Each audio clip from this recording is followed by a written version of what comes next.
जंगल के किनारे बसे एक छोटे से गांव में लोग भयभीत रहते थे। कई दिनों से गांव के आसपास एक हिंसक शेर घूम रहा था।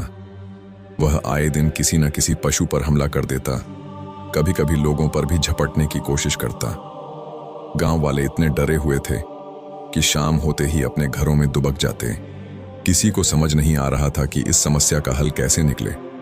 गांव के कुछ लोग बुद्ध से मिलने श्रावस्ती जा रहे थे। रास्ते में उन्होंने यह भयावह समाचार बुद्ध को सुनाया। कहा, भगवान, वह शेर पूरी तरह उग्र हो चुका है। कोई उसके पास जाने की हिम्मत नहीं करता। कृपया हमें मार्ग दिखाइए। बुद्ध शांत मुस्कान के साथ बोले, डर अक्सर हमें समाधान से दूर कर देता है। क्रोधी प्राणी को दंड से नहीं, करुणा से शांत किया जा सकता है।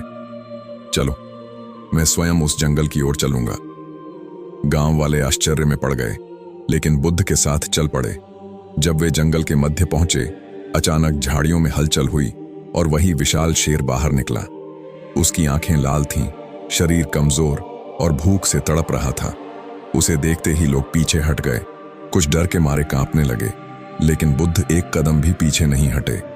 वे धीरे धीरे शेर के सामने जाकर खड़े हो गए। शेर ने गुर्राकर झपटने का प्रयास किया, पर बुद्ध ने हाथ उठाकर शांत संकेत किया। उन्होंने कोमल स्वर में कहा, तुम क्रोधी नहीं हो, सिर्फ भूखे और पीड़ित हो। इस दुनिया में कोई भी जीव अपनी तकलीफ से बड़ा नहीं होता।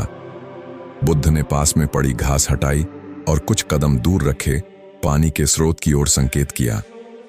वे बिना भय के उसके पास बैठे और ध्यान मग्न हो गए।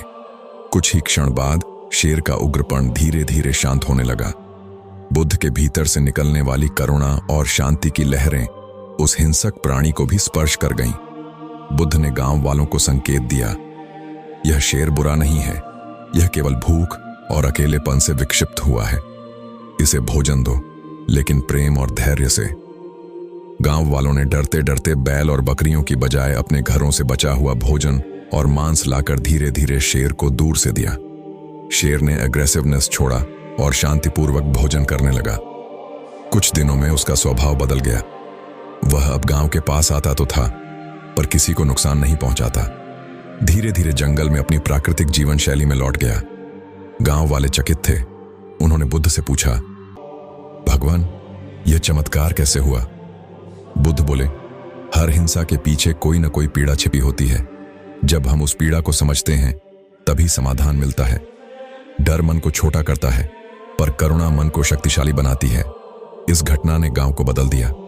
लोग अब हर जीव को सम्मान और संवेदना की दृष्टि से देखने लगे, और वह शेर बुद्ध की करुणा का साक्षी बन गया। एक शांत प्राणी जो कभी आतंक का कारण था,